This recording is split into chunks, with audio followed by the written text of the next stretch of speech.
السلام علیکم ویورز، میں ہوں شاکر سولنگی۔ ویورز، آج سپریم کورٹ میں جو سماعت ہوئی ہے آرمی چیف جنرل باجوہ کے ایکسٹینشن کے کیس کی، اس کیس میں حکومت کو ایک دن کی مہلت دی گئی ہے، یعنی آج صبح فیصلہ سنایا جائے گا، اور چیف جسٹس آف پاکستان نے کلیئر حکومت کو کہہ دیا ہے کہ ایک دن ہے آپ کے پاس اور آپ معاملات سیٹل کر کے آئیں، کیونکہ جو سمری اور نوٹیفیکیشن ہے اس کا معاملہ چل رہا ہے۔ یہ چوتھا نوٹیفیکیشن ہوگا جو حکومت سپریم کورٹ میں صبح پیش کرے گی۔ تو عدیل ولائچ نے سارا دن سپریم کورٹ میں یہ کیس کور کیا ہے۔ کیا کچھ ہوتا رہا اس کیس کے سماعت کے دوران، لمحہ بلمحہ جو انہوں نے دیکھا ہے، جو ریمارکس، جو مکالمہ اٹارنی جنرل اور معزز ججز کے درمیان، چیف جسٹس اور باقی ججز کے درمیان ہوتا رہا، اس کے حوالے سے عدیل ولائچ کے ساتھ ہم ڈسکس کریں گے۔ عدیل، کیس کے حوالے سے پہلے تو ویورز کو یہ شیئر کریں کہ کیس کے سماعت کے دوران مکالمہ جو بازی ہوئی وہ تو چلیں بعد میں بتائیں، لیکن کیس میں جو ٹیکنیکل جو فالٹ ہے اس میں نوٹیفیکیشن اور سمری میں، وہ شیئر کریں۔ بہت شکریہ شاکر صاحب۔ یہ معاملہ تو بیسکلی ایک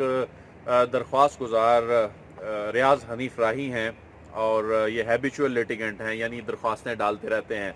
لیکن انہوں نے یہ آرمی چیف شاہد کی اورکزئی کی طرح، شاہد اورکزئی کی طرح یا محمود اختر نقوی کی طرح، ہاں، تو یہ ہر معاملے پہ درخواست جو ہے نا ڈالنا ان کی ایک فطرت ہے، یعنی ان کی ایک عادت ہے۔ تو انہوں نے ایک درخواست دائر کی، اور وہ درخواست جو ہے وہ ٹیک اپ ہو گئی۔ کوئی توقع بھی نہیں کر رہا تھا کہ مطلب ان کی جو درخواستیں عام طور پر سپریم کورٹ یا کسی اور عدالت میں سنی جاتی ہیں تو عام طور پہ وہ یہی ہوتا ہے، آپ متاثرہ فریق نہیں یا اس طرح کی کوئی چیزیں جو دیکھنے کو ملتی ہیں، اور کچھ درخواستیں مسترد بھی ہو جاتی ہیں، کچھ میں ریلیف بھی ملتا ہے۔ ظاہر عدالتوں نے تو قانون کے مطابق فیصلے کرنے ہوتے ہیں۔ تو اس میں جب انہوں نے درخواست دائر کی تو یہ درخواست ٹیک اپ ہو گئی۔ جب یہ درخواست ٹیک اپ ہو گئی، سماعت کے لیے مقرر ہو گئی، اور جس دن سماعت تھی، جو پہلی سماعت تھی، تو انہوں نے ایک درخواست دائر کر دی کہ میں تو اسے واپس لینا چاہتا ہوں۔ عدالت نے کہا یہ واپس نہیں ہوگی، آپ اب بیٹھیں اور اس میں ہم اس کو سنیں گے۔ مطلب پہلے تو انہوں نے تحریری طور پہ جو درخواست دی نا، وہ تو عدالت نے مسترد کر دی واپس لینے کے حوالے سے۔ پھر آج بھی انہوں نے پیش ہو کے کہا کہ میں اس کو واپس لینا چاہتا ہوں۔ انہوں نے کہا جی واپس نہیں ہو سکتی۔ آرٹیکل 184(3) ہے جی آئین کا آرٹیکل، اس کے مطابق اب اس معاملے کو آگے چلایا جا رہا ہے، جو عوامی اہمیت کا معاملہ اس کو گردان کر۔ اس میں اب طے یہ ہونا ہے، عدالت یہ چاہتی ہے کہ یہ معاملہ ایکسٹینشن کے حوالے سے قیام پاکستان سے لے کے اب تک جو ایکسٹینشنز ہوتی رہی ہیں، اپوائنٹمنٹس ہوتی رہی ہیں، اس حوالے سے قوانین خاموش ہیں، قانونی نکات خاموش ہیں۔ تو عدالت نے اب یہ چیزیں واضح کرنی ہیں، عدالت نے یہ پرنسپل طے کرنے ہیں کہ آرمی چیف کی جو ایکسٹینشن ہے، اس کا ٹینیور کیسے کتنا ہو سکتا ہے، اس کی اپوائنٹمنٹ کیسے ہو سکتی ہے۔ تو اس میں جو سکم جو بنیادی طور پہ سامنے آئے ہیں وہ حیران کن تھے کہ کئی سالوں سے یہ چیزیں چلتی آ رہی تھیں۔ یہ روایات کے تحت بہت سی چیزیں چلتی آ رہی تھی، قانون بھی نہیں، روایات، ان کو کنونشن کہا جاتا ہے۔ تو اس حوالے سے آج جب اس کیس کی سماعت ہوئی تو بیسیکلی حکومت کو تو 4 نکات پر جو کل کا فیصلہ تھا اس روشنی میں آج عدالت کو مطمئن کرنا تھا۔ پہلا معاملہ کہ اس جو آرمی چیف کی جو اپوائنٹمنٹ ہے، ایکسٹینشن ہے یا ری اپوائنٹمنٹ ہے، جو بھی کہہ لیں، یہ کس قانون کے تحت ہوئی ہے۔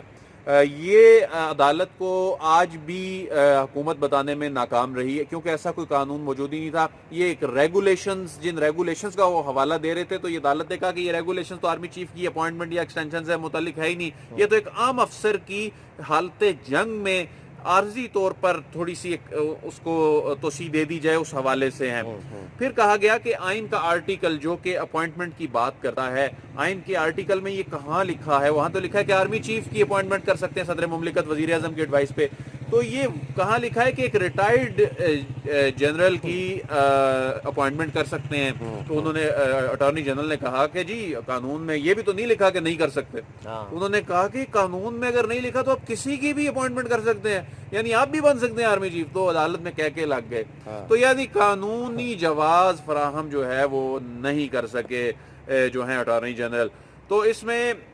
جو دوسرا پوائنٹ تھا کہ پروسیجرل لیپسز، یعنی پروسیجر کس طرح اڈاپٹ کیا گیا۔ مثلا اتنا بڑا بلنڈر حکومت کی جانب سے کیا گیا کہ اگست میں 19 اگست کو وزیر اعظم نے منظوری دے دی. اس کے بعد انہیں خیال آیا کہ یار اس کی تو صدر نے منظوری دینی تھی, پھر صدر کو منظوری کے لیے بھجوا دیا گیا, صدر نے منظوری دے دی, پھر یاد آیا کہ یہ تو کابینہ سے پہلے منظوری لینی تھی, پھر ہم نے ایڈوائس بھیجنی تھی, پھر کابینہ بھجوا دی گئی, پھر کابینہ میں بھی 25 میں سے 11 ارکان نے اس کی توثیق کی, باقیوں نے خاموشی ظاہر کی, جس پہ عدالت نے اس پہ کنسرن ظاہر کیے. پھر ایسا ہوا کہ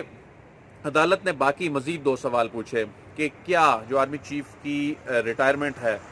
ریٹائرمنٹ معطل جو کی جاتی ہے نا, جو سیکشن 255 کی میں نے بات کی ہے, وہ صرف جنگی حالات میں کی جا سکتی ہے, اور اس میں بھی ریٹائرمنٹ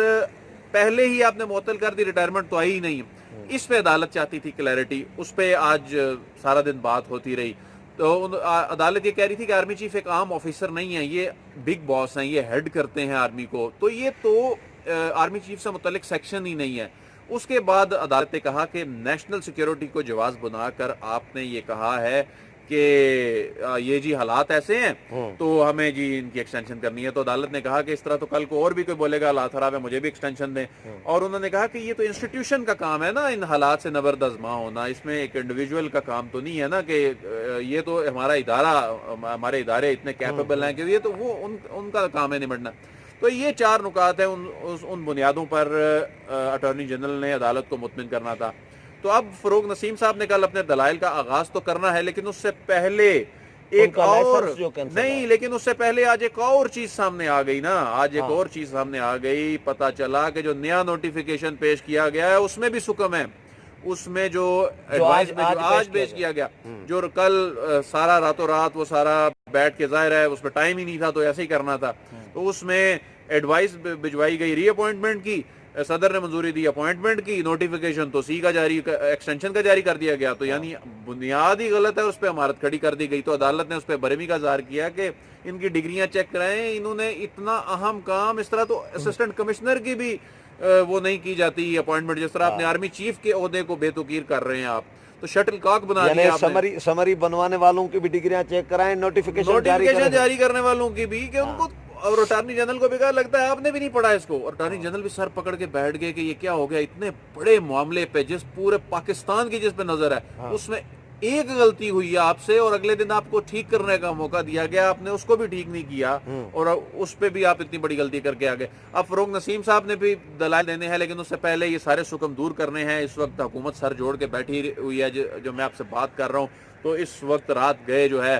حکومتی بڑے سر جوڑ کر بیٹھے ہیں کہ اس سارے کرائسس سے کیسے نکلنا ہے, کیونکہ ایک بڑا کانسٹیٹیوشنل کرائسس پیدا ہو گیا. یعنی عدیل ایک بات سمجھائے نا کہ یار اتنے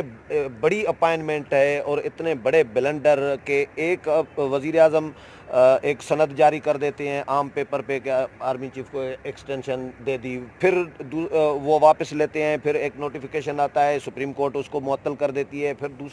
تیسرا نوٹیفیکیشن لے آتے ہیں, اس میں سکم رہ جاتے ہیں, اب چوتھا نوٹیفیکیشن. یہ جان بوجھ کر کیا جا رہا ہے کیا؟ دیکھیں, مجھے لگتا ہے یہ ایسے ہی انہوں نے آرمی چیف کی ایکسٹینشن کے معاملے کو لے رکھا ہے جیسے یہ پشاور میں بی آر ٹی بنا رہے ہیں, اس میں بھی بالکل ایسا ہی, البتہ اس کی ڈیڈ لائن میں ایکسٹینشن پہ ایکسٹینشن دیتے جا رہے ہیں. ابھی کہا ہے, آج کہا ہے کہ ادھر ایکسٹینشن پہ ایکسٹینشن دیتے ہیں, لیکن اس معاملے کو جس طرح انہوں نے, اب اتنا نہیں, بڑا یہ ایکسٹینشن تو نہیں, یہ تو ٹینشن دی جا رہی ہے. اب بیسیکلی تو دینی ایکسٹینشن تھی, تو وہ دیے ٹینشن جا رہے ہیں حکومت والے. بات یہ ہے کہ یہ تو شاکر سولنگی صاحب, آپ ان معاملات کو اسلام آباد کو پچھلے 20-25 سال سے کور کر رہے ہیں. ایک سیکشن افسر جو ہوتا ہے نا جی, یہ تو اس کو بھی پتا ہوتا ہے کہ یہ معاملہ کیسے سمریاں موو ہوتی ہیں, پروٹوکول کیا ہوتے ہیں. میں سمجھتا ہوں وزیر اعظم کے جو سیکریٹری ٹو پرائم منسٹر, یعنی وہ کیا ان کا سیکریٹریٹ کر رہا ہے, اتنا بڑا بلنڈر, اور بلنڈر پر بلنڈر, اور اس طرح اتنے بڑے ہائی پروفائل کیس میں اس طرح کرنا, میں سمجھتا ہوں انہوں نے بڑی امبیرسمنٹ اداروں کے لیے بھی کریٹ کر دی ہے, اور اپنے لیے تو کریٹ ویسی کر دی ہے. اور عدالت نے آج جس طرح اس معاملے کو ٹیک اپ کیا, یقیناً یہ حکومت کے لیے بھی ایک امبیرسمنٹ کا مقام ہے کہ اس طرح اتنے ہائی پروفائل معاملات میں آپ اس طرح کا کام کر رہے ہیں. اس کا مطلب ہے آپ لوگوں کے پاس کمپیٹنٹ ٹیم ہی نہیں ہے. وہ فروغ نسیم صاحب, بابر اوان صاحب, وہ آپ اچھا, ان کی ٹیم میں آدھے سے زیادہ لوگ وہ ہیں جو پچھلی حکومتوں میں رہے ہیں, جو پچھلی حکومتوں میں چلاتے رہے ہیں. اور میں لیکن وہ کل کابینہ کے اجلاس میں تو یہ بات ہوئی کہ جی فروغ نسیم صاحب سے جب یہ پوچھا گیا تو ظاہر ہے ان سے پوچھنا اس لیے نہیں بنتا تھا، وہ کہتے ہیں جی میرا اس سے کیا لینا دینا، مجھ سے تو کنسلٹ بھی نہیں آپ نے کی، تو بیسیکلی پرائم منسٹر سیکریٹریٹ کا کام تھا نا جی، اور جو سیکرٹری ٹو پرائم منسٹر اس طرح کے کام میں سمیہ موو کرتے ہیں، آپ کو یاد ہوگا فواد حسن فواد، اب تو وہ اس وقت وہ خود کرائسس میں ہے، لیکن فواد اس طرح کی کتنی سمیاں ہوتی تھیں جو آپ کے سامنے سے بھی گزرتے تھے، نوٹیفکیشن ان کے دستخط ہوتے تھے اپنے، تو اس وقت ایسی کوئی چیزیں سامنے نہیں آتی تھی. جی تو ابھی اب کل صبح آپ کو کیا نظر آ رہا ہے کہ فیصلہ دینا ہے عدالت نے اور انہوں نے نوٹیفیکیشن پیش کرنا ہے؟ شاگر صاحب دیکھیں فیصلہ تو دینا ہی پڑے گا نا 2-3 دن میں یا جتنے دن میں، کیونکہ کرائسس پیدا ہو رہا ہے. عدالت نے بھی کہا، جو صحافی کور کر رہے ہیں، عدالت نے بھی کہا کہ ہم اس پہ جلدی فیصلہ دیں گے، کیونکہ ایک سپہ سالار اس ہمارے ادارے کو ہیڈ کرنے والا اس وقت ملک کی جو صورتحال ہے اور جو ان کی مدت میں ایکسٹینشن دی گئی ہے وہ حکومت نے سمجھ کر دی ہے کہ اس وقت ملک کو ان کی ضرورت ہے، لیکن بات یہ ہے کہ قانونی تقاضے تو پورے کرنے ہیں نا، اب کل تک نہیں کریں گے تو عدالت نے تو فیصلہ اپنا دینا ہے. تو ان کا جو فروغ نسیم ہے ان کا تو لائسنس معطل ہے، تو صبح بحال کیسے ہوگا؟ جی یہ بڑا دلچسپ معاملہ ہے. یہ میں ایک منٹ میں بتاؤں کہ ویورز کو، کل میں نے اپنا پروگرام کیا تھا کامران مرتضیٰ کے ساتھ، ٹھیک ہے، جو بڑا زبردست اس پہ فیڈ بیک ملا ہے، اس میں نے یہی رکھا ہے کہ فروغ نسیم کا لائسنس معطل ہے، یہ آج کیسے پیش ہو سکیں گے؟ تو آج واقعی پیش ہوئے، نہیں ہو سکے، احتجاج ہوا، احتجاج ہوا اور عدالت نے کہا ہم اس معاملے میں نہیں آئیں گے، آپ خود سیٹل کر کے آئیے گا اس معاملے کو. ہاں دیکھ لیں. اور فروغ نسیم صاحب نے ایک مقدمہ اتنا بڑا لڑنا ہے، اس سے پہلے انہوں نے اپنا مقدمہ لڑنا ہے کہ میرا لائسنس جو ہے وہ بحال کریں. نہیں تو صبح کیا لگ رہا ہے کہ